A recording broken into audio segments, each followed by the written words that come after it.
All right, welcome everybody. 8 a.m. Minnesota time, so we will get rolling. You'll see my eyes fluttering about as I try to admit folks here and there. But welcome again to the ASC. This is our monthly meeting. That's our standard standing meeting that we have. We bring in a couple of experts. We talk about specifically one question that we can really dig into. And so just a reminder, we'll spend about an hour, kind of more of a podcast format where Tim and Dave and I are having a conversation, interview. And then we'll open it up to questions, and we'll spend 30 to 60 minutes just answering whatever questions you have for these phenomenal people. So just a reminder, keep yourself muted during this part. Otherwise, I will mute you. No offense to anybody at all. I'm going to put in the chat just some information to make sure everybody has it. Most of you probably have all of this information just in case. And feel free to reach out anytime if you have any questions for me at all. Okay, so just a quick, I did email you folks just so you know, Simon Anderson is on the call, just a quick little tease. Tomorrow we are doing a special presentation, kind of a bonus meeting of the ASC. Simon has created a phenomenal speaking tool called Speaker Key, really to help us become more professional and manage our events much better. And so you are all invited to that tomorrow. If you have any questions or if you didn't get that, just let me know and we will get you that information. So, kind of went over the structure. Let's just dive in. I don't like all that, that pre stuff. So we'll just dive right in. We got Tim and Dave here. Tim, why don't you just start? Who are you? Give us a little bit of a background on who you are, your journey to speaking, and then we'll start digging into some of the other stuff. Absolutely. Well, good morning, everybody. My name is Tim Agerbratton from Detroit Lakes, Minnesota. I've been in Detroit Lakes about 33 years. I was in law enforcement for 28 years and retired almost like 8.5 years, almost 9 years ago already. And I was chief of police in Detroit Lakes. And right before I retired, the chief of police from Metropolitan Department asked me if I would come down to his agency and share my leadership journey with his leadership team. And I thought, yeah, why not? So I grabbed my guitar and I knew I was going to be retiring, and I went down there and we rode a roller coaster. We laughed and we sang and we cried and we laughed again. And I knew in kindergarten I was going to be a police officer. It was a calling for me. And there I was 6 months before retirement, and I found this powerful stage, so to speak, to share a message and some music with people. And so I do it now full time. It's what I do, and I speak and I share my message and help people find their rhythm in life. And I've seen Tim speak. He is absolutely phenomenal, and we got a huge congratulations to him because he just earned his CSP, which is the Certified Speaking Professional. I'm gonna so excited. I'm gonna be out there see firsthand as you receive the award, Tim. So I know it's been a journey and phenomenal. Congratulations. And he did write a book related to this too, called "Find Your Beat: Walk in the Rhythm of Life." And Tim is a gifted guitarist and singer and speaker, of course. He's just subtly showing the book right there. Very subtle. So congrats, Tim. Thanks for being here so much. And Dr. David Webb, phenomenal dude, genius. Why don't you share a little bit about your story as well? And yeah, I just like to get him shaking his head because he's so humble. Yeah. So a genius is not the right adjective, but hey, good morning, everyone. Glad you're here. I'm just pleased to just be able to share with you today. My journey, similar to Tim's, is about public service. So I was a 12-year Spanish teacher, a 12-year principal, and I was a 12-year superintendent of schools. So my journey was, I guess I didn't ever expect to be where I am doing what I am right now.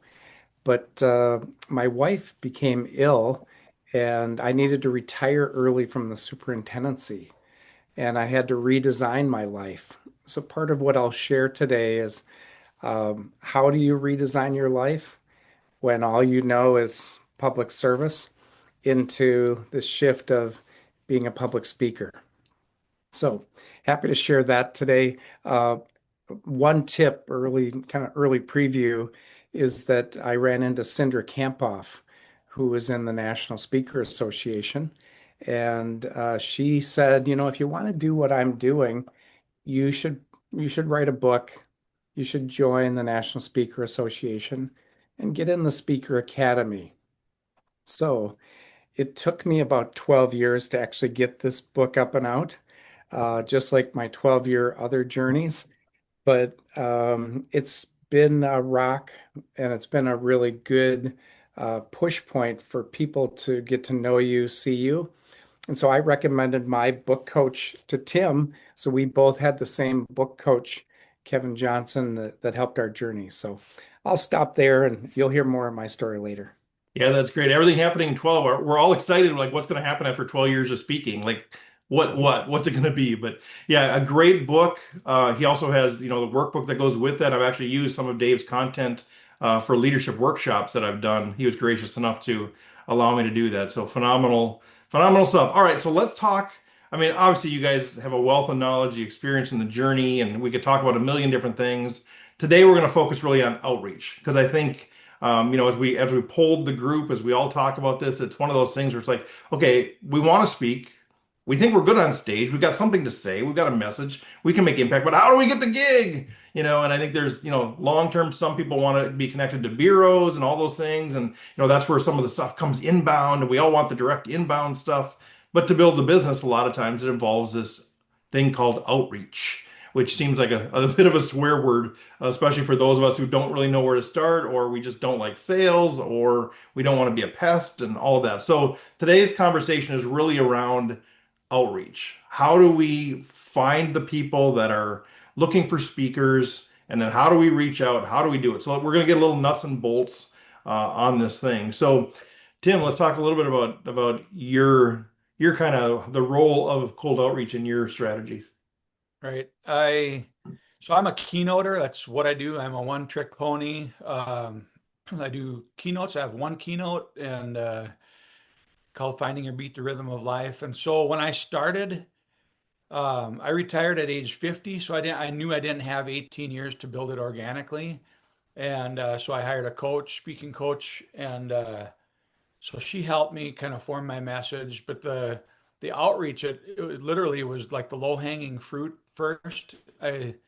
People that I knew, I would start to reach out to people that I knew, like this is who I am, this is what I do, and they'd say, "Well, what are your fees?" And I'm like, "I don't even know." I mean, how do you know? And so that's where the coach kind of helped me, and so I didn't do many free ones. I do them still, but not many. So I like the phrase of you speak more to speak more. And so the first couple of years that I was doing it, I started using Sam Richter's Intel search engine, and I still use it. I use it every day almost. And but right now, my business, I'll do about 50 speaking engagements this year, and of the 50, probably 45 of them are referral based, and so you do one, and then two or three people from there. I use Talkadot also. I don't want to go down too many wormholes, but so that's been really good for lead generation for me. And um, so just that getting out there and I saw somebody put in the chat, how do you find um, for Dr. Dave, how do you find the city administrators or whatever the question was? But when I use Sam Richter's search engine, I just put in, broad search bases for who my avatar audience is, who my target audience is, and I just go from there. And then, I'm learning more as I do it. And I was a cop for a long time, and so the research part of things, it wasn't new to me, and like looking up really quickly background on events or people or whatever. But so I just started doing that, and then it just started growing, and then it like blew up on me. But I'm a one man band. I do music, and so I've been used to that, like contacting people and saying, "Hey, this is what I Mm, do." But now it's different because like around here, my name is recognized mhm. around Detroit Lakes in northern Minnesota, but in Miami, they're not going to know who I am. And so what separates you and finding them, but it is challenging. But I quit using Sam's search engine during COVID because I'd transitioned to mostly virtual, and and I was curled up in the fetal position like a lot of us were. And I thought, oh my gosh, what's going to happen? And so I quit for a couple months because I thought paying whatever a month for the search engine that isn't doing anything was kind of dumb. And the first search, then when I said, okay, I'm going to start up again, the first search, like literally one search, I think I got like $25,000 worth of business, like locked in. And it was, so I called Sam. I'm like, dude, you've got me for life. And, so but it's just, I hear a lot of people say, well, yeah, like Speakers Academy, they get a free version, I think, or they're allowed to use Sam's engine. And I've talked to some of the people and they're saying, yeah, I don't really use it. And, uh, you still have to do follow up or whatever. Well, yeah, I mean, and you could Google all of it, but it's like, it's so speedy how he has it all set up. But you still have to do it. You have to get out there and send the emails. And most of mine is emails. I start out with a cold email, and we go from there. Yeah, that's kind of what I was going to ask. So, for those of you not familiar, Sam Richter has a program that basically does all the Google searching, brings it all in, so you can put in, sort of your parameters. It'll give you some information around it. So it's just contact information, which is great. You can get it from lists. You can do the Google thing. The question is, yeah. So what do we do with that? I guess. So this is a great context for what you guys are doing. We got the keynoter. We got Dave does keynoting, but you do a lot of workshops. I know a lot of training. So different sort of groups. Okay, so Tim, you get the lead, whether it's through Google, whether it's through Sam. I mean, ultimately, of course, we all want to get the referrals where it just comes in. That's great. But you get that now. What do you do? That's the next question for both of you. Let's start with Tim. Like, what do you do? Okay, so you've got this lead, looks like a good fit, whether it's a person or an organization or an event. What does it actually look like tactically? Like, what are you actually doing? Do you have a CRM? What's your first step? Second step? Is there follow-ups? Because I think a lot of us are in that question of, okay, I got this information. I don't know what to do. Do I send a short email?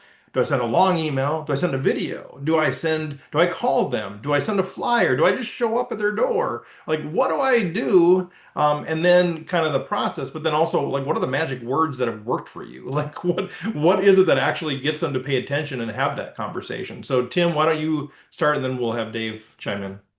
Yeah. Uh, so the first thing I did when I started speaking is I got a CRM. I started with an Excel spreadsheet and I got overrun immediately. I'm like, did I call that person, or I'd email somebody and they said, yeah, we already talked. And I'm like, ooh, didn't know.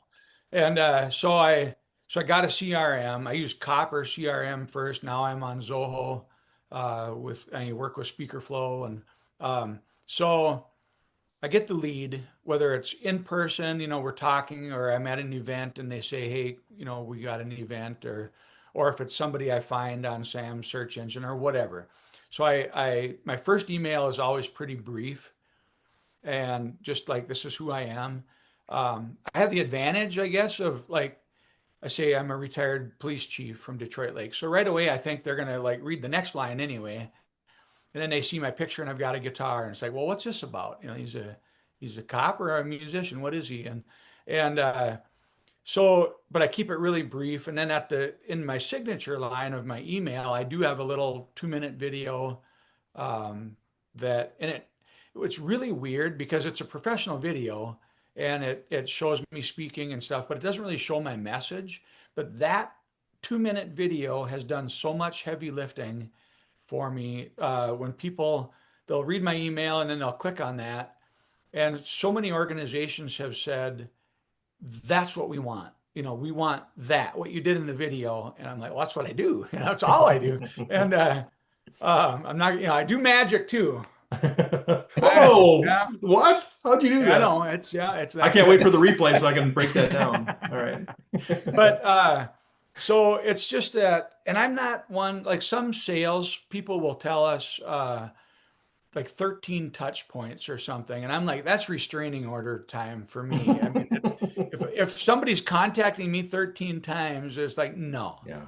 But and I'm not interested. I'm not interested. But so I do like three outreaches where I'll do my initial email, like, hey, this is who I am, this is what I do. I time it too, like in my CRM or in my search engine. So when I look at their conference, if they have a conference in July, I know they're not looking for a speaker this July. So I'll put a trigger, a reminder in my CRM like in mid-August or September even to contact these people.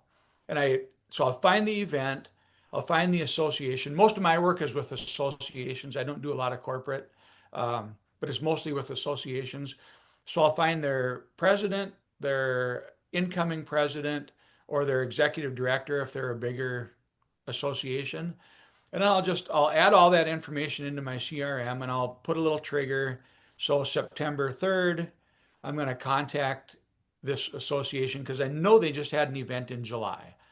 And like so many times groups are like, "Oh, your timing's perfect. We're meeting next week to start." And it's just like, "Oh, golly, really?" And but it's so there and it's but it's not it's by design. And so I look at that, I look at the timing and one email that goes out, and then I put a reminder in my CRM because I'll send out, like 5 cold ones a day or whatever, and I'll never keep track of that if I've sent one or Hmm. whatever. So I put a trigger in to remind me. I don't do a lot of automated emails because they seem kind of hokey to me, that Hmm. not genuine. But and if they're hot leads, I want to say, hey, Dr. Webb, I know that this is what you have going on, and And in you that know, first email, is the ask for a call, or are you just like saying, "Hey, here's some information about me," or are you actually doing like a kind of a call to action if they seem interested?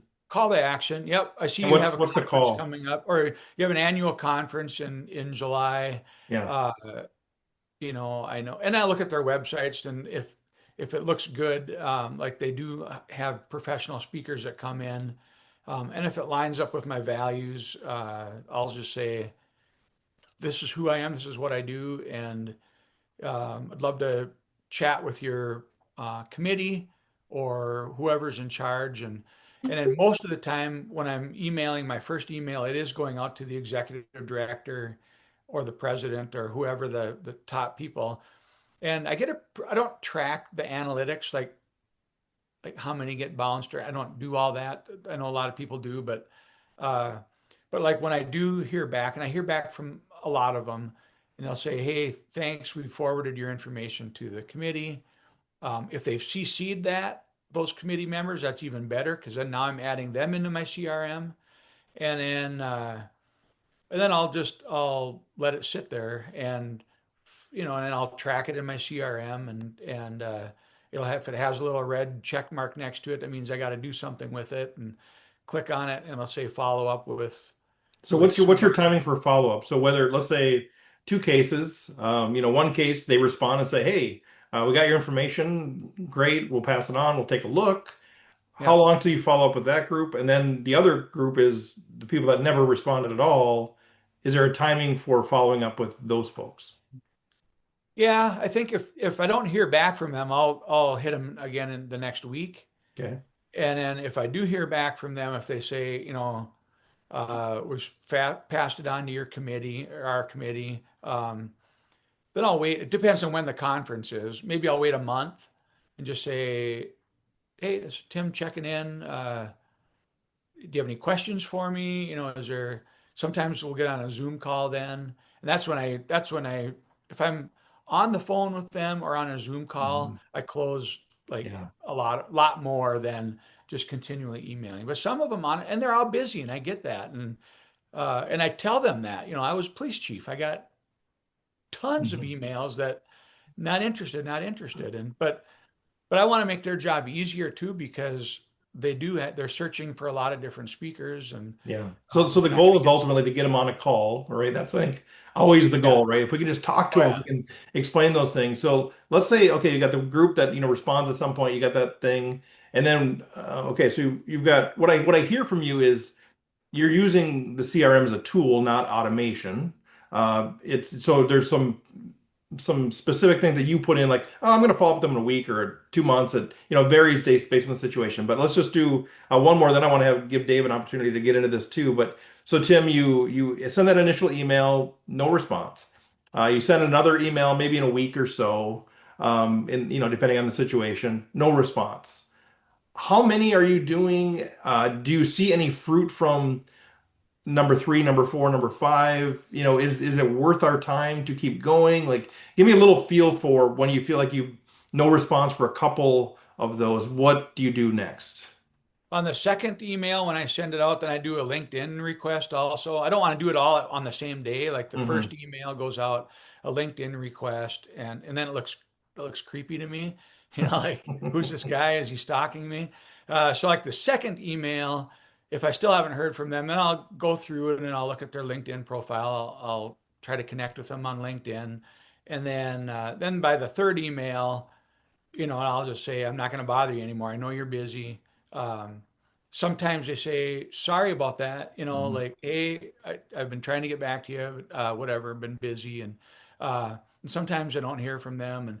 And so I've been getting better at, so Talkadot, when I do my Talkadot survey, at a presentation and they're using their phones, they're filling out the survey and they select if they're a lead or not. So that automatically sends out three emails in a cycle. If they answer after the first one, it stops sending emails.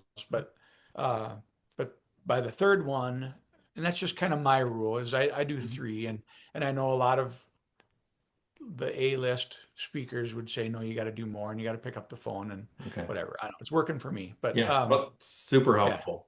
yeah. All right, Dave. All right. Same question. Give us peel back the curtain a little bit, if you would, on your process to do cold outreach.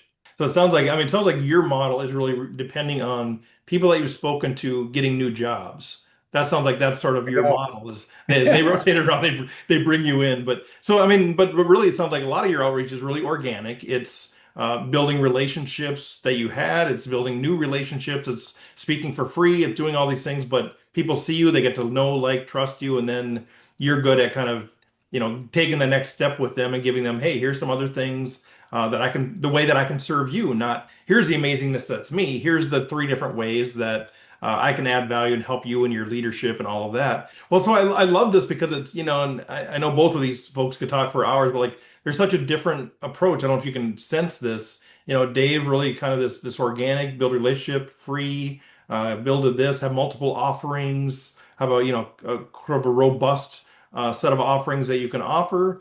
Tim, keynoter, entertainer and keynoter, profound, but looking for those paid keynote gigs.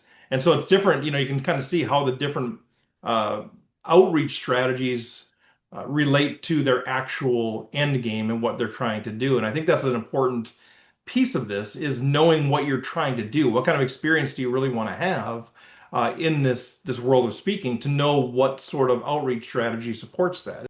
So anything from either of you to add on that? I'm going to shift gears a little bit unless there's something else either of you want to add kind of on the tactical side of things. Tim, I see you.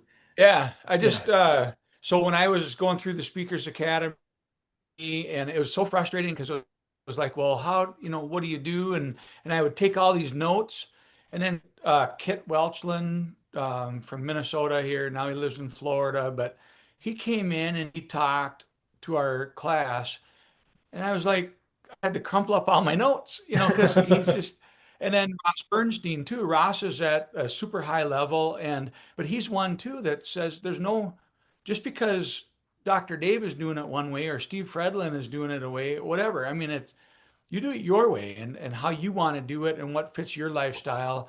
And we have adult children, they're out of the house. And so it's, but I get people that are just starting out speaking and maybe they have kids at home and they don't want to travel all over the place.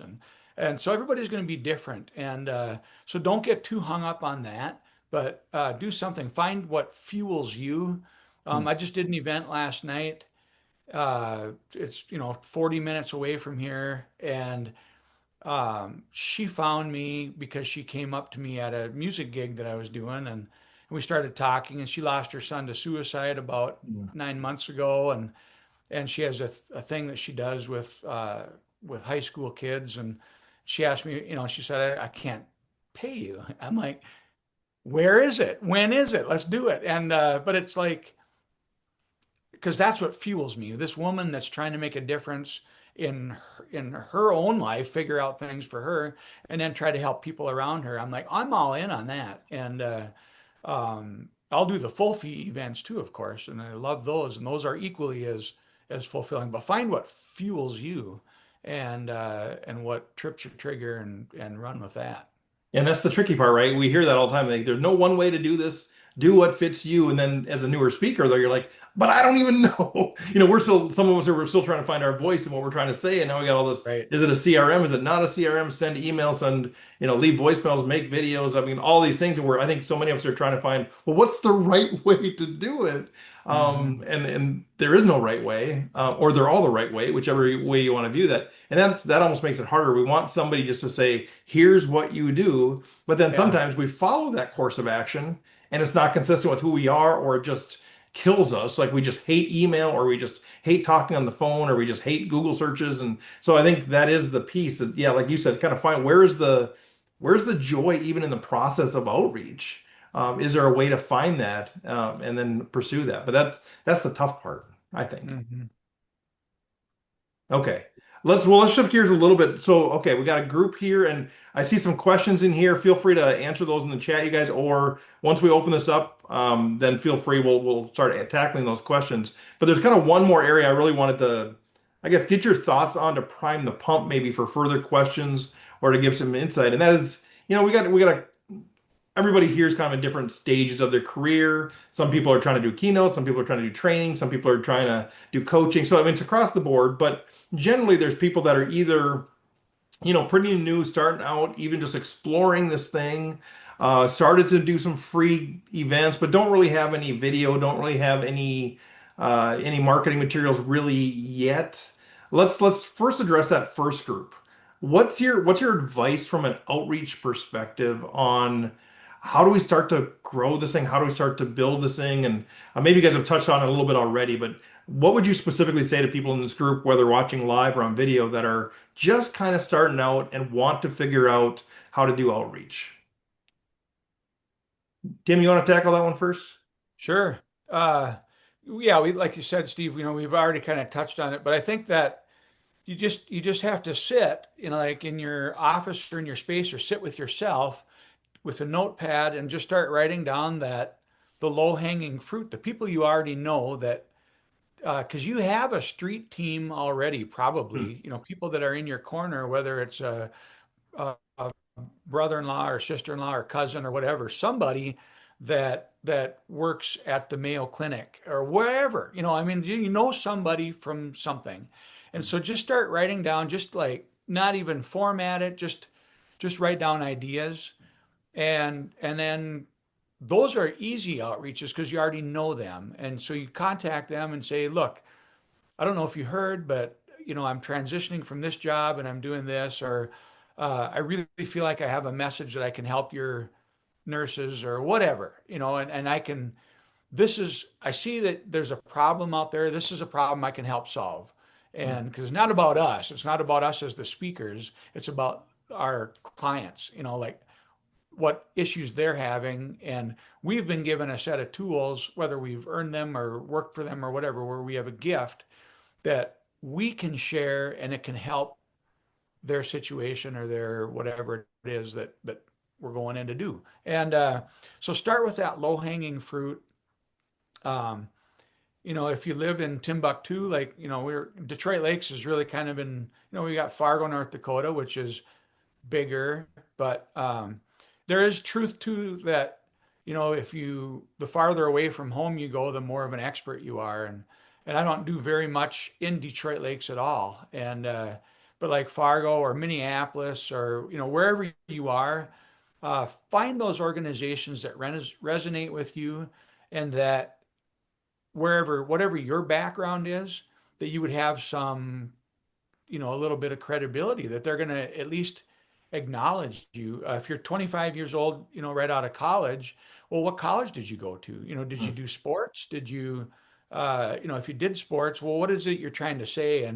And so use that, use your gifts, identify yourself, who you are, what your gifts are, what you have to bring to the table, and how that aligns with what these people need. And that's our job as speakers and as trainers. Our role in life is to help somebody, because whatever we went through or whatever the lessons that we learned that put us on this stage, that can help other people. And so that's the why for me, is like, okay, how can I help? So just actually sitting down, creating a list. I put little circles next to mine so I can cross them out when I contact them or whatever. But whatever your system is, uh, start with your inner circle and then start expanding out from there is what I found, and that worked really well. One of the first paid speaking engagements I did was for some high school friends of mine that own an accounting business, and I don't remember. It's a big name brand. They have a franchise, and it was like, and it was horrible. I mean, the keynote, so I brought in a video team, and because I didn't have video, everybody said you have to have video. So I brought in a video team, and I was cheap. I was like, I didn't want to pay anybody. And so I got some friends to do video. It was horrible. It was the video, the camera guys were like in people's faces, and they were disruptive, and it was awful. And so then I invested in a better videographer, and I'll attach the video that I have now in my one sheet in the chat here when we get a chance. But Perfect. and that's another thing too, is each keynote, each training session you're going to do, you're going to be better the next one. And that's what's going to get you more opportunities, is you still have to crush it when you're there.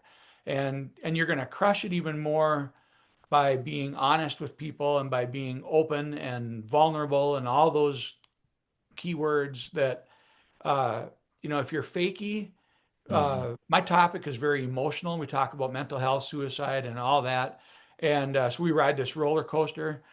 If I leave that event, and if I'm not completely exhausted, I feel like I've cheated them and I've cheated me. So you got to crush it, and that's what's going to get you more events from there, and it'll continue to That's grow. perfect. Yeah, thank you, Tim. Yeah, I think that's, for those of us, some people love sales, the whole sales process. I do not.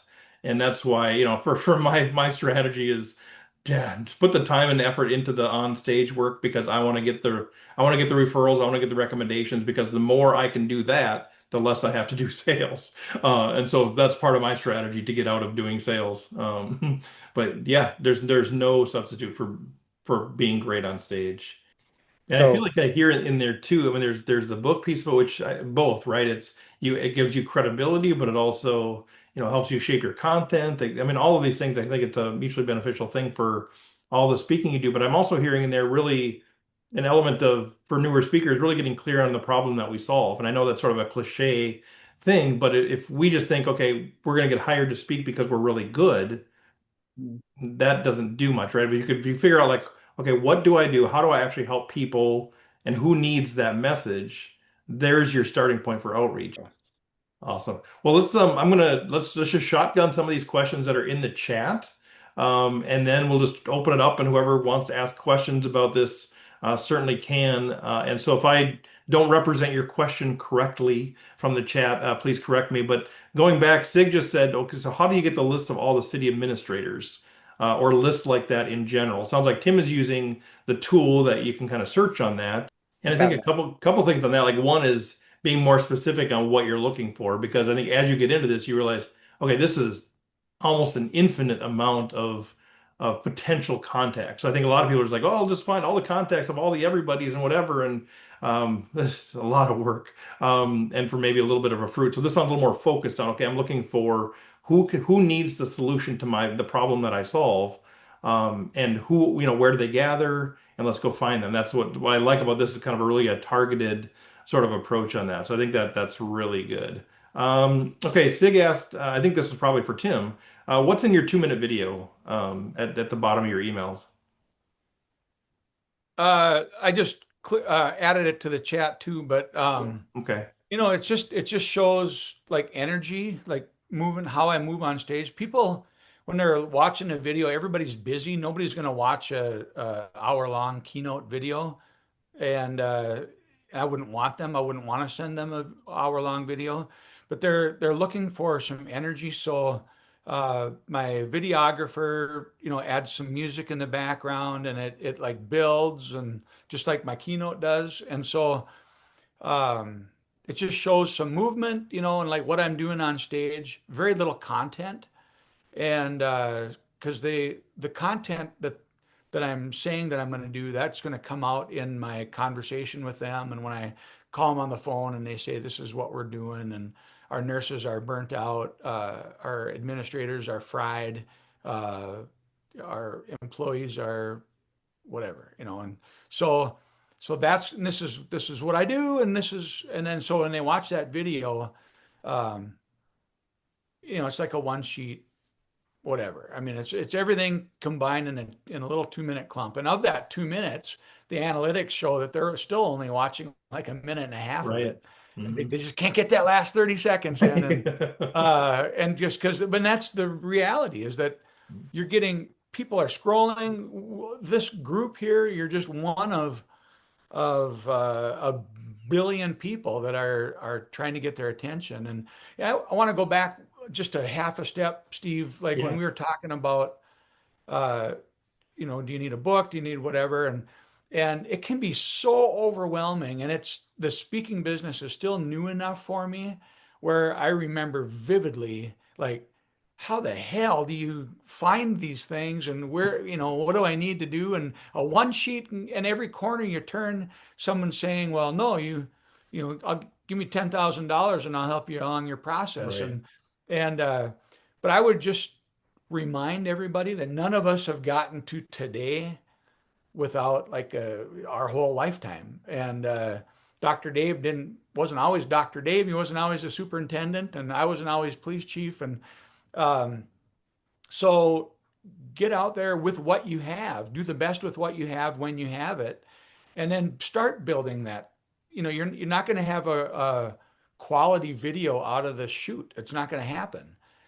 You get a good video, and even if it's your iPhone and whatever. I mean, but you have to invest something, but do the best with what you have when you have it. So a lot of times, like when I was working on my book, it took me 7 years because I kept getting more books on how to write a book. Right. So finally I said, okay, you idiot, you've got the tools in your tool belt, get out there and do it. And so I think most of us have the tools in our tool belt.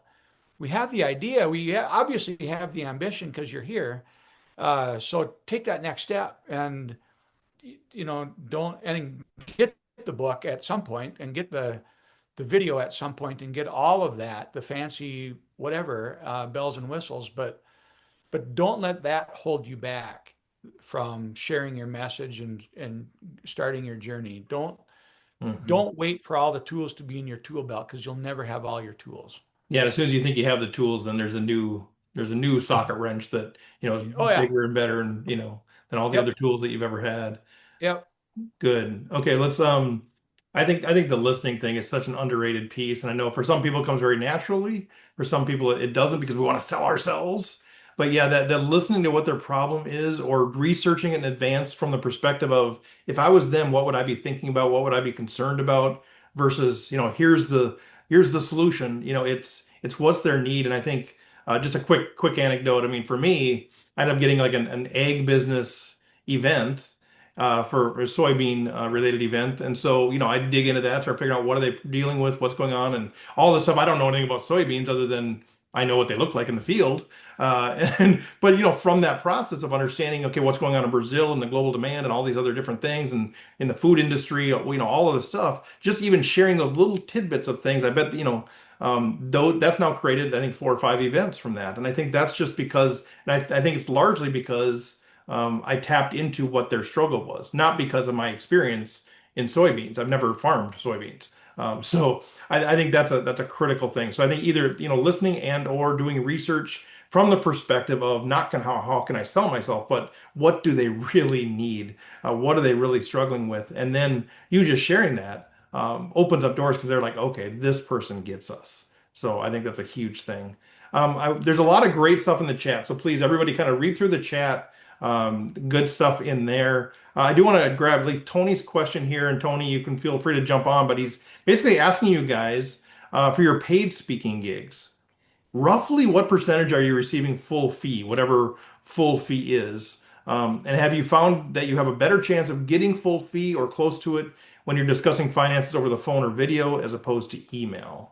So I'll And do are a you normally getting that? Are you like, I mean, because the reality is we know speakers, I mean, I'll just pull back the curtain a little bit from my experiences. I'm a, X dollar speaker. And as you start to talk to that person, they have gotten it, but most of their stuff is much, much lower than that. And because your business model is dependent on that, and you're looking for the connections, you're looking for that next step, and you're looking for that long-term client, like you talked about. Now, for people that are more, I'm more in Tim's camp where it's keynoting is primarily what I do. So it's, yeah, you do get invited back from time to time, but often it's kind of one and done piece. Tim, how do you think about that? Like, what are your chances of getting full fee? Are you typically getting full fee? Are you kind of holding out for full fee? Like, give us a little bit of insight into that. Boy, that's the $1 million question, and Wait, your I full fee is still, $1 million? Holy yeah, cow. no, Oh, I heard I, that wrong. 1 million. So I still struggle with that. Yeah, I still struggle with that whole negotiating thing because it is such a joy for me to do it, and I truly believe that. So I'm all over the board, and so I started out, low fee, and I keep relating it to my music, my one man band thing, and I mean, some organizations give me $1,000 to play an hour's worth of music of other people's music. I'm like, cool, and I'm a cover guy, and so.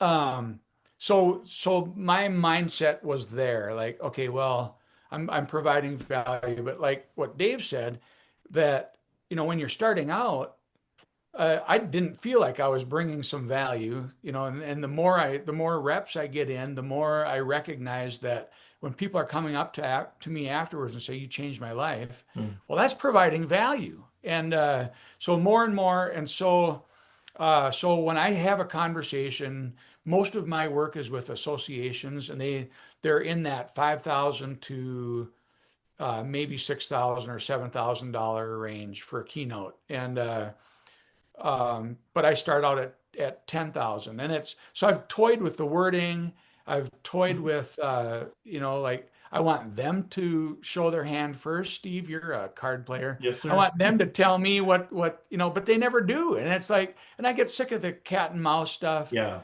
And then, so I just say, you know what? I start the conversation at 10,000. And that's exactly the words I use when I talk to them. And then honestly, some of my groups are like, "Oh, are you sure? Is that enough?"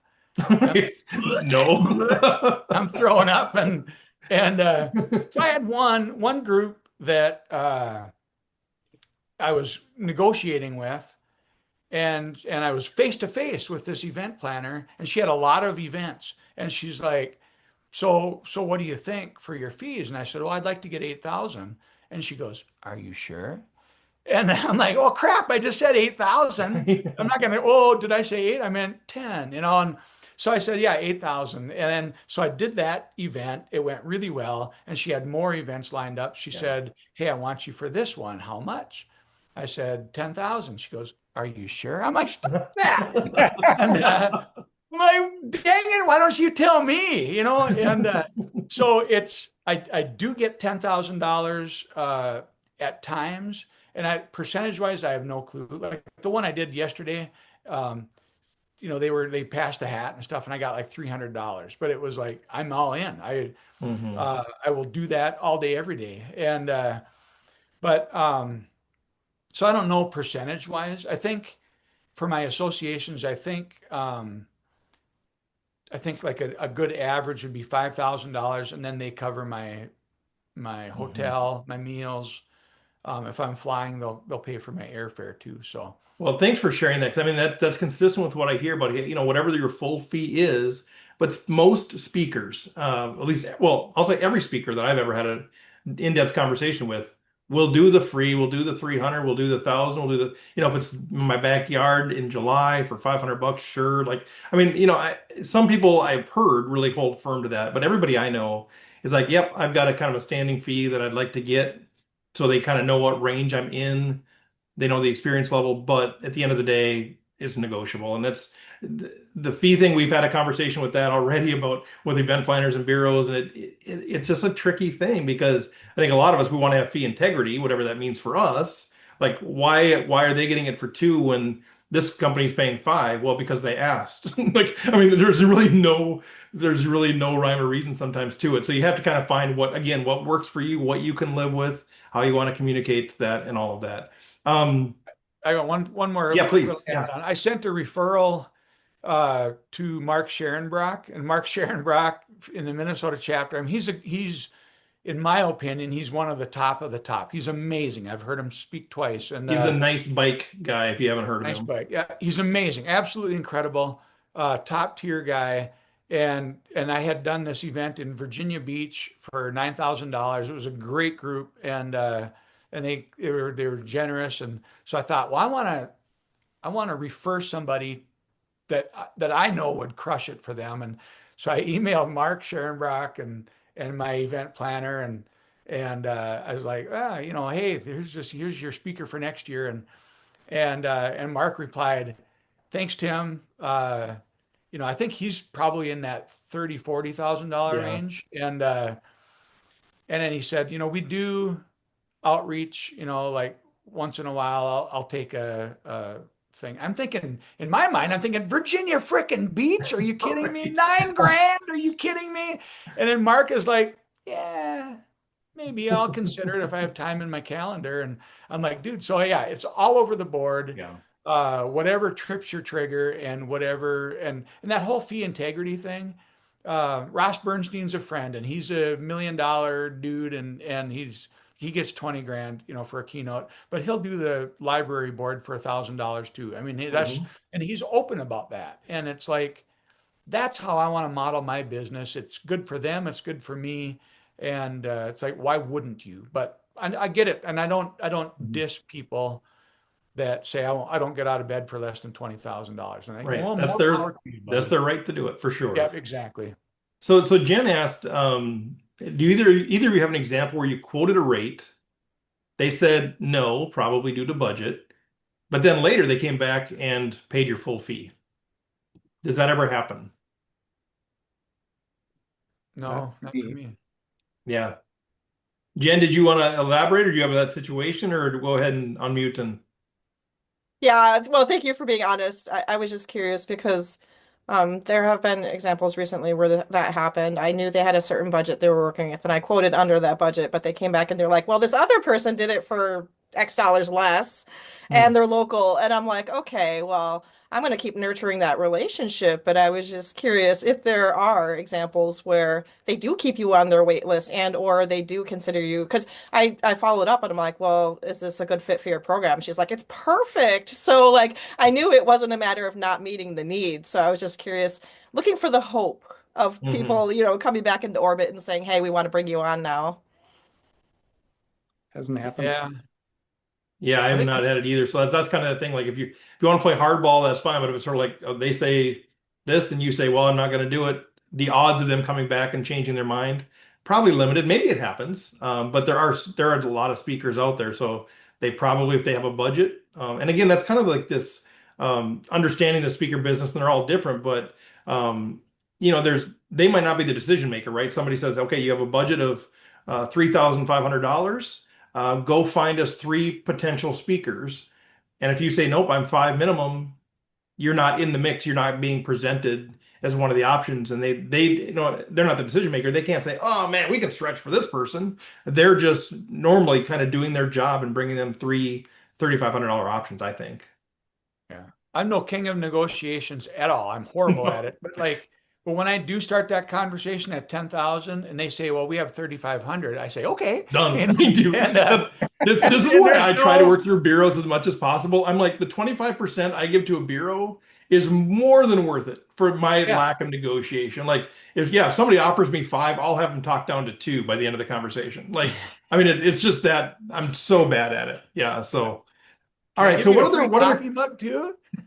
yeah, I mean, and I'll create a video for you. I'll post on social media. I'll write an article. I'll stay after. I'll give you 100 free books. Like, I mean, Yeah, they didn't ask for any of that stuff, and I'm like, yeah. they're like, you got the event. Like, settle down. So yeah, I need a somebody in, as a buffer between me and my own incompetence. So all right, what other questions are out there? Feel free to either chat or just unmute, and let's just have a kind of a free for all conversation. The topic today really is about outreach.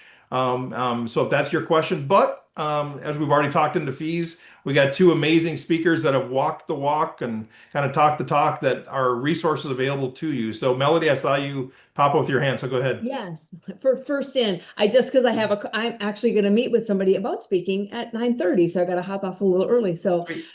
thank you, Dave and Tim, for being here. Great to see you, Minnesota represent. My question is, when you are like seeking out those people, like your inner circle, is there anything special you're saying to them?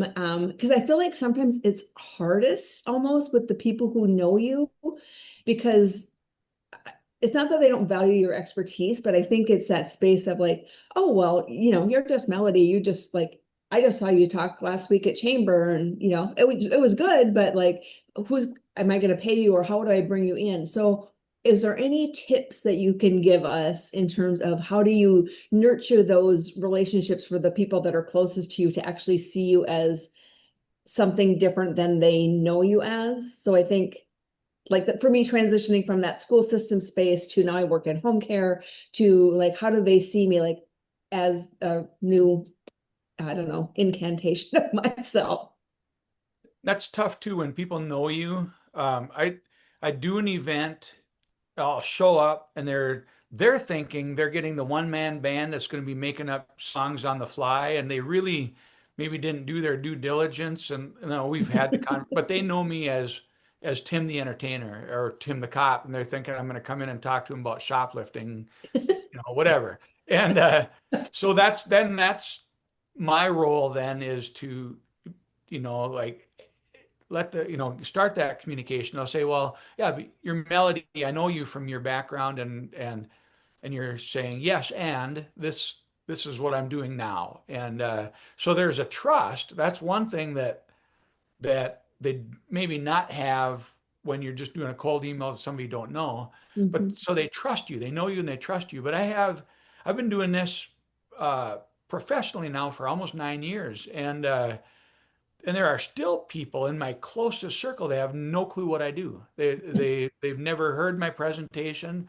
They think they know what I do, but because they see me playing at the Hub 41 downtown Detroit Lakes and on the beach, and woo, I'm bouncing around playing Brown Eyed Girl, but it's like that's not it. And so I think then that's our job then, is to educate them on like this is what I do, this is how I can help. Yeah, this is my background, but that background helped me to get me where I'm at now. This is my next journey. But it is tough, and it's sometimes it's easier with somebody you've never met before, Mm. but then that sometimes it's way easier with people that we know because they do know us and trust us. Okay, Yeah, and perfect. I'm a former math nerd actuary, and so people are still like in my family, like, wait, no, you're speaking. What that I didn't know you were capable of speaking. So yeah, it is sort of this rub where they're your hometown, they know you as one thing, you're labeled as one thing, and you have to change that perspective somehow. That's really good. Say, I wanted to, if it's okay, and we'll see. Simon's usually pretty cool about this. Thank you. I want to put Simon on the spot a little bit. Simon's the guy. He's here. He's the guy that's going to be doing our thing tomorrow. Like it's a bonus session around speaker key. But I want to he's been listening on this whole conversation. Simon and I meet weekly, and this is one of the things I highly recommend. Even like what Tim mentioned, Mark Scherenbrock.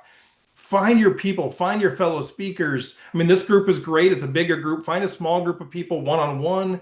maybe it's people in this group, whoever, but like build those relationships because it's so great to be able to say, hey, oh man, I'm struggling with this part of my talk. What do you think of this? Or I want to do a retreat. What do you think of that? Or, I mean, find those core people that you can really have that relationship with. And then when it comes to referral, I see Karen say, absolutely. Yep. Then when you have those opportunities where, oh, I can't do an event, but I know somebody, or I've got another speaker I meet with on a regular basis too, and we just get together and say, okay, who did you speak with that wasn't through a bureau, and would they be good? And we just exchange notes, and then we send emails off on each other's behalf. Say, hey, I loved being there.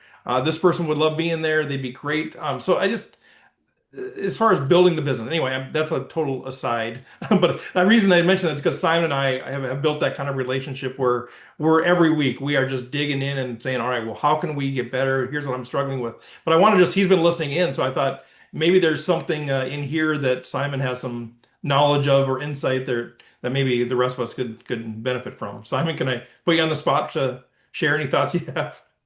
Yeah, absolutely, Steve. Hi, everybody. Yeah, speaking can be a really lonely business, especially once you've been doing it for a long time. So I completely agree. Find people who are also speakers that you can have those conversations with, um, that understand, because you're talking to your friends and family about some challenge with an event planner or dealing with who knows what. They just don't get it because they're not in the business. So when you have people you can talk to that understand it, it can make this business a lot easier because it can really burn you out. I've been doing this for a long time, and it can really burn you out. Um, yeah. Uh, yeah, just a couple things, just based on the conversation. Tim and Dave obviously shared some really good information. One thing in the book, so I wrote a book early on with another futurist. I'm a future speaker. Uh, do the cover of your book first. If there's one thing you focus on, get a really good cover of your book, because then you can really kind of milk that whole thing of coming soon. Simon's doing this new book, and you can show they like the event planners have something they can put in the agenda. Um, you can put in a slide, and it just gives you so much credibility early on. Just having like a really good looking cover of your book, even before you've written the book. Obviously, as long as you have a title and know what you're going to write the book about. And ultimately, if you change the title, change the book cover, that's fine. But that can help you a lot early on, is just having a cover to show them while you're building it.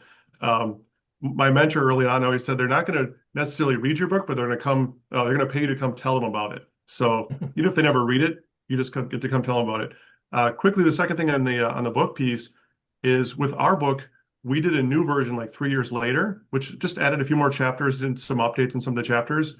And it's just like for marketing purposes and for event planners, it's like having a brand new book. And so you're doing like a third of the work or a quarter of the work, and then you get a whole new refresh cycle on your book. And that's been a really powerful tool on the book side.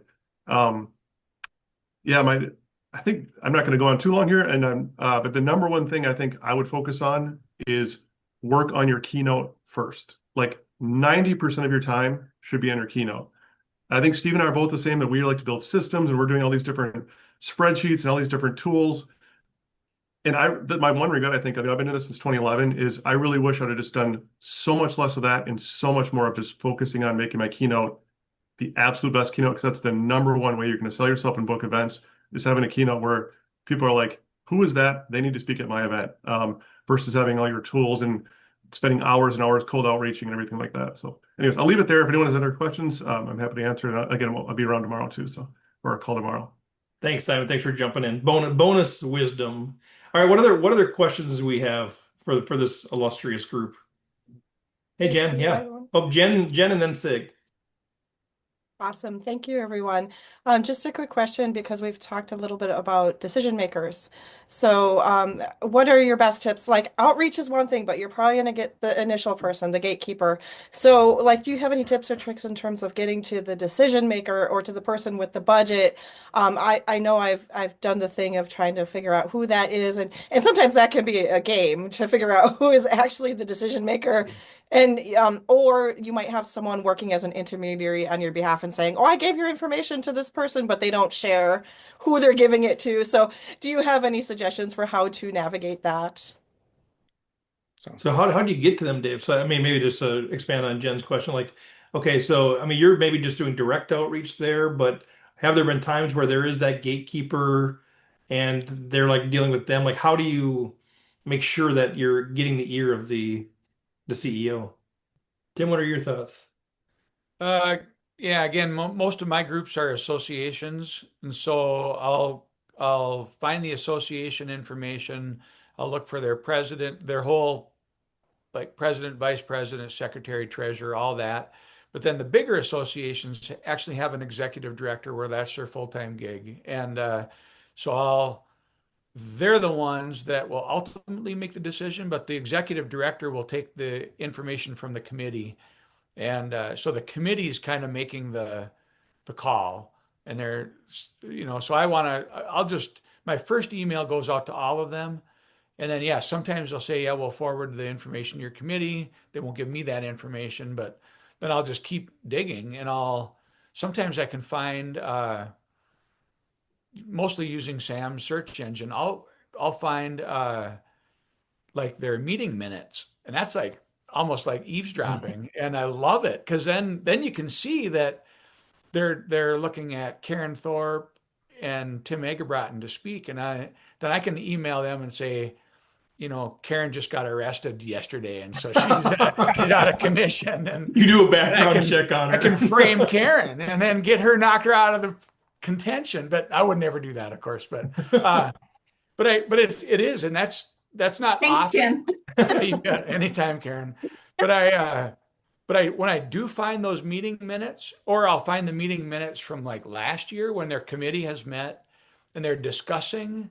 And then, so I just did one not too long ago, and they said that the speaker did $5,000 and whatever. And so I knew what their budget was last year, and I knew I was going to be right in that. So I didn't even start with 10,000. I just said I would do it for 5,000 and travel. And they said, "Oh, good, you're in." And yeah, it's hard to find the decision maker. In my realm, again, it's associations, and it's a crapshoot for sure. Does that help you, Jen? I love that sneaky way of looking for those meeting minutes. That's awesome, Tim. What a great suggestion, and that they even have that detail of what they paid their speaker last year. What a Yeah. great way to determine what their budget could look like. So, Yep. and then just to follow up on that, so if you initially have a contact information, but it's not the decision maker, would you then CC in the decision maker after that point, or go directly to the decision maker? Like, how would you navigate that piece? I would go if I got a response from like the incoming president or whatever, the committee chair, I would just work with that committee chair then and because the executives are busy, busy, busy, and you're gonna annoy them if you're CCing them and everything. Yeah, I think providing the committee chair or whoever the gatekeeper is with what you think the executive would want to see, if you're one of the names that are put forward, making sure that you're positioning it in a way, it's sort of this weird piece, right? Because you have to do what you need to do to get the gatekeeper to say, "Oh, that's one of our people." But then they have to have the information that by the time the executive sees it, they're like, "Ooh, that's our person." And often those are different, right? One person, the gatekeeper might just really like you as a personally, and they like your style. And then it gets to the gatekeeper and they want ROI. And so there's that, okay, how do I make sure that I'm providing the gatekeeper enough information so that I'm one of the names that are put forward, but also in a way that the CEO says that's the value that we need to bring. So I think that's how I would think about it anyway. Thank you. I think this has been a helpful discussion. Good, I hope so. Sig, what's on your mind? Yeah, sure. Just 30 seconds to frame my question. I'm a big believer in mission alignment with what we're doing.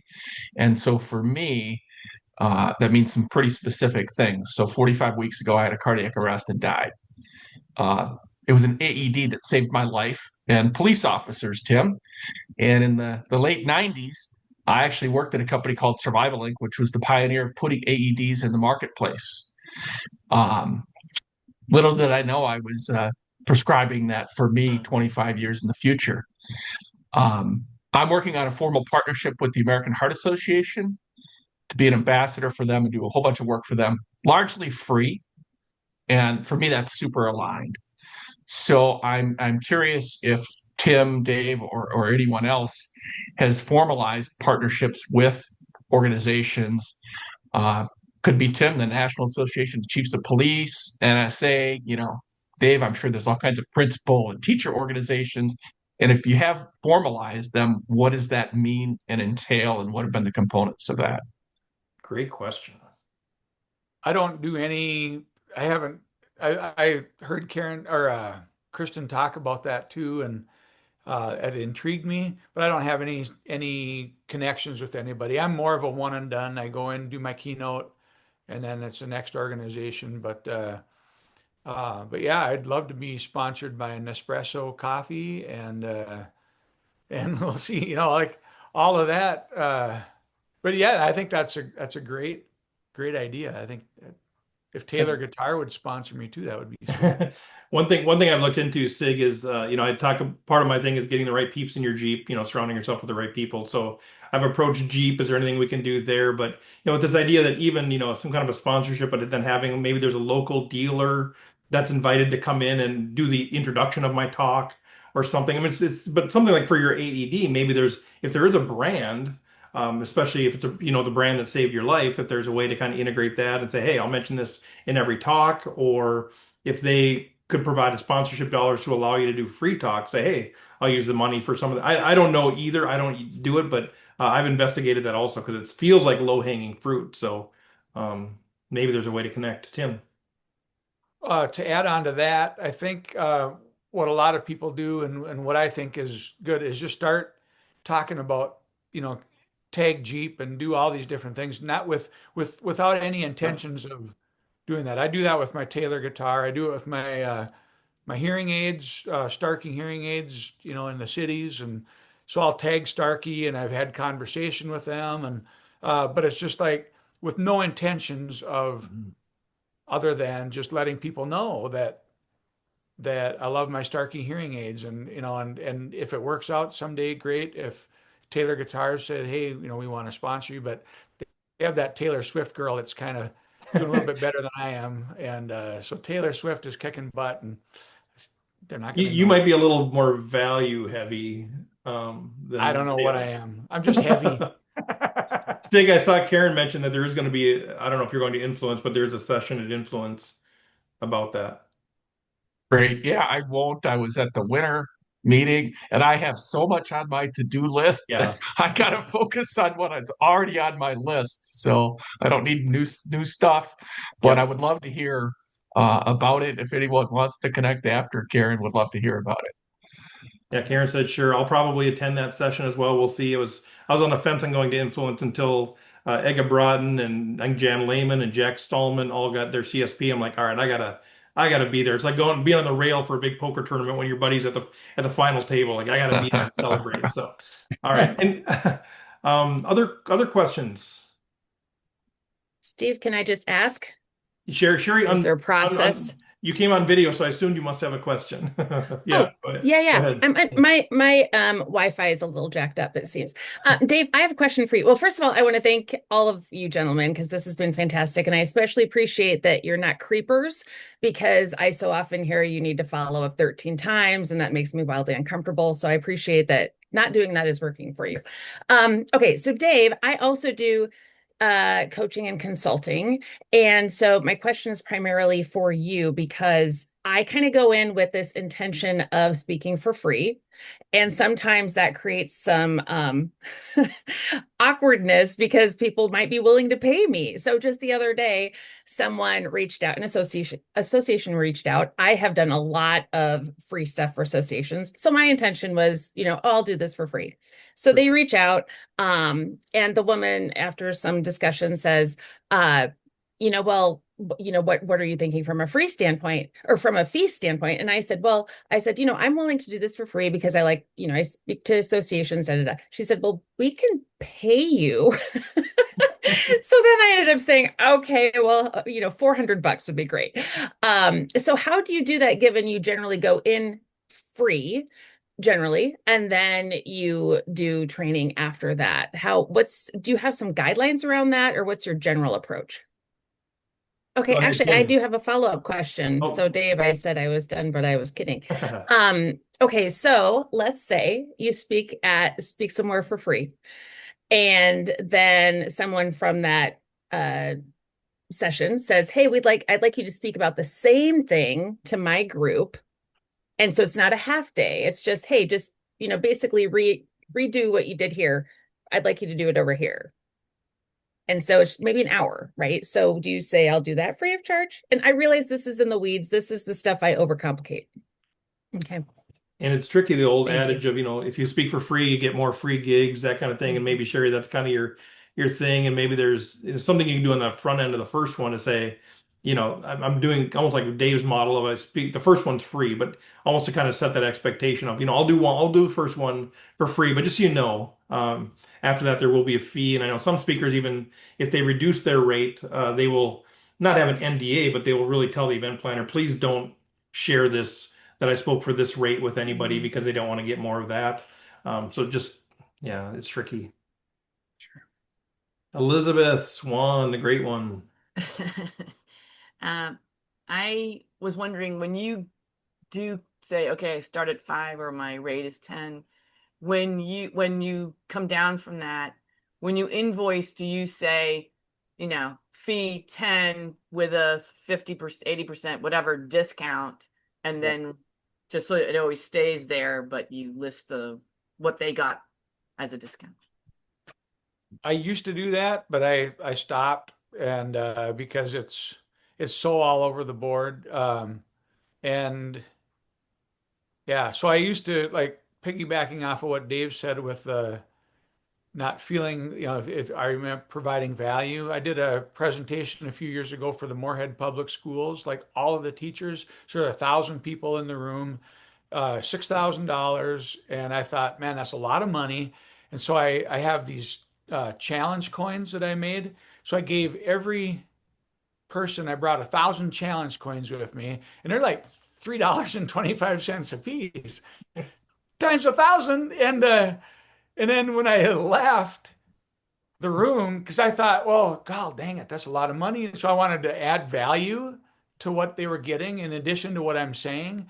So I gave them all a coin. But then on my way out, there was like 100 coins that were just like on the floor or on the counter. They didn't care, and so that kind of made me realize that it was me undervaluing myself. And so I had to find that what I'm doing is of value, and it helps getting feedback. And the more you do, the more feedback. And when people are saying, you changed my life, or, like, what else is there? And so I recognize that it is. The first time I asked for $4,000, I just about threw up. I thought, this is ridiculous. I'm going to North Carolina for $4,000. Are you freaking kidding me? And so I don't throw up anymore. And the highest one I did was 12,000, and it was amazing. And it was, but then, like I said, yesterday I did one for 300. So, and it was equally as amazing. And just because I know I'm reaching people. So it's a tough one. It's you do what you feel comfortable with, and knowing that you have value. But I used to do like discount 50% or whatever, but it's like, if another group, if an association said, I heard you were in Elizabeth, Minnesota yesterday for $300, we want you for $300. They would never do that, first of all. But I would just say, well, that was for a suicide Bible study, and yeah, so. Yeah, and I think I've shared this with this group a little bit too. Kind of I've wrestled with this for well, as long as I've been speaking, 3-4 years. And so that's why I created like the special program. So I call it my community impact program. So it gives me at least internal justification to do something for much cheaper.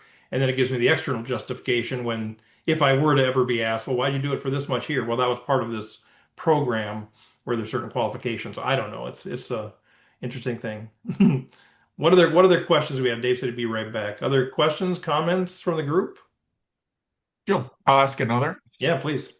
And by the way, I love your community impact program. I've saw something, I think a couple of months ago, you shared that. Yeah. And it spurred me to do the community heart impact program. And I do everything I want for free underneath that umbrella, right. or And it gives you a justification in a sense for those of us who need that. Yeah. And it's a great thing to promote too. Say, hey, I do all this. And I think other event planners might feel like they're contributing to the good cause that you're doing, outside of their event too. Yeah. Anyway, for me, it was to your point, Steve, it was more about the marketing of it and less about a justification.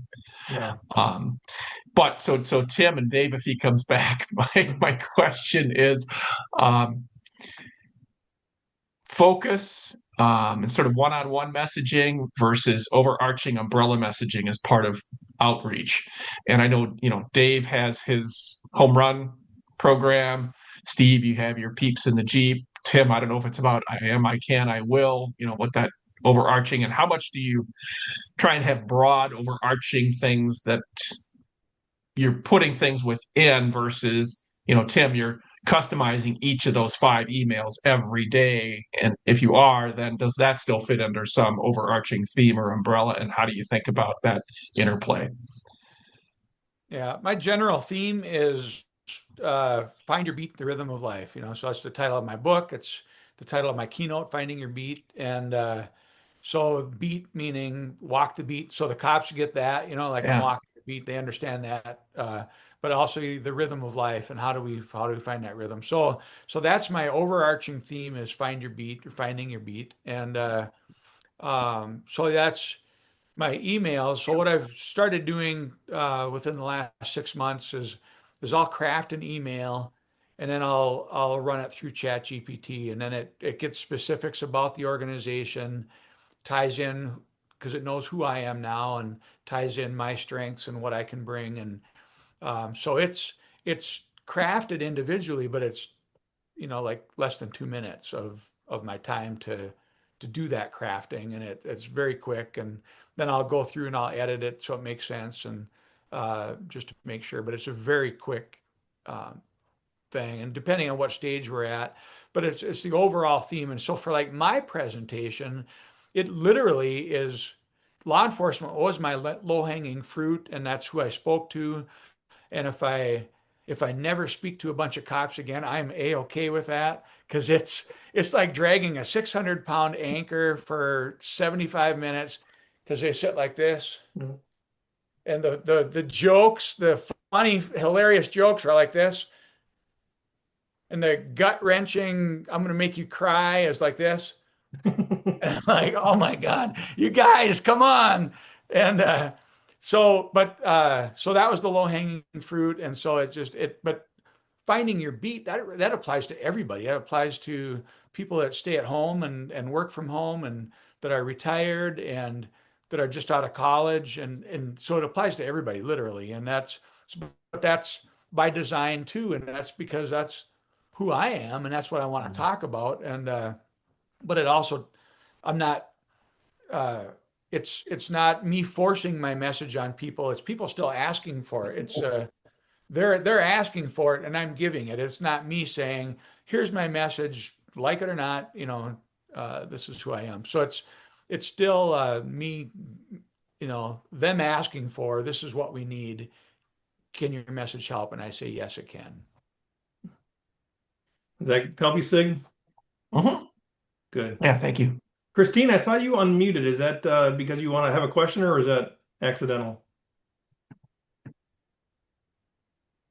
I'm going to go with the accidental at this point. She caught a fish. She probably caught a fish and Oh, she just sent muted. it in. Okay. Message received. Got it. I just want to make sure we don't all of a sudden hear some weird background noise or something. Okay. Any other questions for the group? Still got about 8 minutes left. I want to give Simon a couple minutes. I don't know. I just put him on the spot. He didn't ask for this, but I want to have him explain what tomorrow is. We can do that at the very end. Any other questions for Dave, Sig, or each other? I can give you one tip of the day. Dave's tip, and then Aaron has a question. Aaron, do you want to go first? Oh, sure, I can go first. Dave And wants the it's, big finish. yeah, I love a big finish. And it's not necessarily with the outreach, but if anybody wants to share about for the invoicing on what you do include, or if you have a tool, or if you're creating it yourself. Because right now, I mean, I just use Stripe and create my own invoice. So You are setting up very well for Simon's thing as well. But Dave, Tim, what do you guys awesome. what are you guys doing for invoicing? Thank you. And I keep all mine in Zoho, so Zoho Finance, and I used to do it manually every time with contracts and with invoices, and it was kicking my butt every time. And so now it's like it's seamless, and it reminds them, sends out automated reminders and everything. So I love it. Sig. A Zoho follow-up, because Zoho has everything in the world that you could do. And, you could spend, I don't know, 30, $40 a month to probably thousands if you wanted to. What are the core components you're using, and sort of what would be an appropriate budget and focus for Zoho? I think I'm paying 30 something a month. I don't know, I pay annually, so I'm horrible with numbers, but so I do the annual dealio, and then I went through SpeakerFlow to implement, and I know now they've got a new program where it's like $90 or $99 a month, but that includes Zoho. So but so I use it for my emails. Like when I use it, I use Gmail, but when I do it through Zoho, it shows me how many times the email's been opened, when it's been opened, who opened it. So that I like that aspect of it. Then it automatically just tracks it all in Zoho too. And so I use it for my client, keeping track of who the people are, my reminders, my finance part, the contract. It's just been, everything's all within there. Tim, does the finance part, is that an extra charge, or is that just kind of all in the program? It's all part of it. Yep. There's Okay. no extra. Yeah. Thanks. Elizabeth. I just wanted to say before the time runs out that I really appreciate the candor of both of you and your generosity right down to the details and examples, and it was just really, really helpful and occasionally really funny. So thank you. Thanks for saying that. I try to bring in the people that I know are going to be honest about the business. Not that people are dishonest, but just really authentic. And these two guys are top of the list. Appreciate Dave, it. did you want to give us your final tip? And then we're going to have Simon to share a little bit about tomorrow. You should be like a leadership trainer or something. Like that was really, you should write a book. That was fantastic. Write a book. And just so you know, like if I remember right, and again, I've gone through Dave's stuff because I taught it for a thing, but like that all of this stuff is like the science of leadership, which came out of your PhD dissertation, right? So it's super heavily research-based, the science of leadership. And I think that's a cool differentiator for Dave, based on his experience plus this versus just sort of, hey, like people, rah, rah, that kind of thing. So I think it's a great, sorry, I'm not making fun of leadership speakers, but that's the differentiator. What if your theme and your tagline is, hey, like people? Right. Yeah, exactly. I know yours is not that though. Are you conscious leadership? Is that what you're doing, Elizabeth, still? Yeah. Oh, she's like, oh, don't talk about me. Okay. Cool. I'm kidding. All right, let's wrap up here. I mean, Tim and Dave, you got to run, whatever. Anybody has to run. This is going to be recorded, but I do want to give Simon an opportunity. He didn't ask for this. I'm just like, especially talking about the invoicing thing. It's super cool what he's got going. So I just want to give him a chance to share a little bit about what tomorrow's session is. Thanks, Steve. And I'll just be really quick here because we have the session tomorrow. But I've been a speaker since 2011, and I've tried all these different tools like SpeakerFlow and all these different CRMs and all these different platforms, and it didn't really work for me specifically. So I just kind of, after years and years of thinking about it and taking down notes and figuring out what was missing from what I wanted, I just built it myself. So it's been quite a journey, but it's finally ready to go, and so I'm really excited to share it. But really, the entire premise of Speaker Key is just helping you focus on speaking, not all the admin stuff. So really simplifying the admin stuff. So just basically being able to create a one-click contract, sharing all your resources on a dedicated URL with one click. So you can put like everything from your presentation to your intros, to your slides, to your video link, to your AV requirements, your W-9, everything in one single click to share resources with an event planner. Recommendations for when you're on site, like restaurants based on your likes, different things like activities. You want to try to add an activity while you're there. Really quick overview of all your different events. Things for when you're trying to get your CSP and things like how many people you've spoken to, total income, average per audience member, all these different insights, just really, really simple. And also for newer speakers, a huge advantage is you can almost instantly level up your business where all of a sudden you have a professional looking contract, professional looking invoice.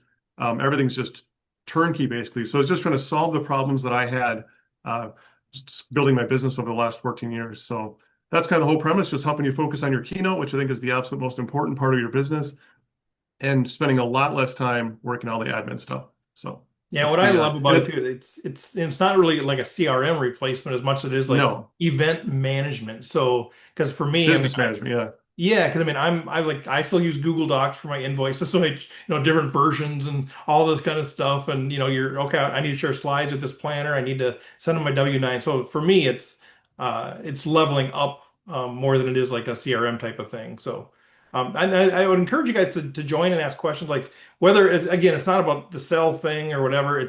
But he'll share some insights for. Oh, I'm not even thinking about that. Like I'm not even thinking about how to get the documents to the planners and all that sort of stuff. So I think it'll be valuable just from a newer speaker trying to figure out what do I need to be thinking about. So Yeah, tomorrow is definitely not going to be a big sales pitch. I'm just sharing what I've built and how and why I built it and the problems it solves. It's definitely not a hard pitch at all. Like if it doesn't work for you, that's no problem. I'm happy to answer questions about the business and things I've learned along the way and everything. So, and he also said if you attend live, you get 30 minutes with Simon if you want it.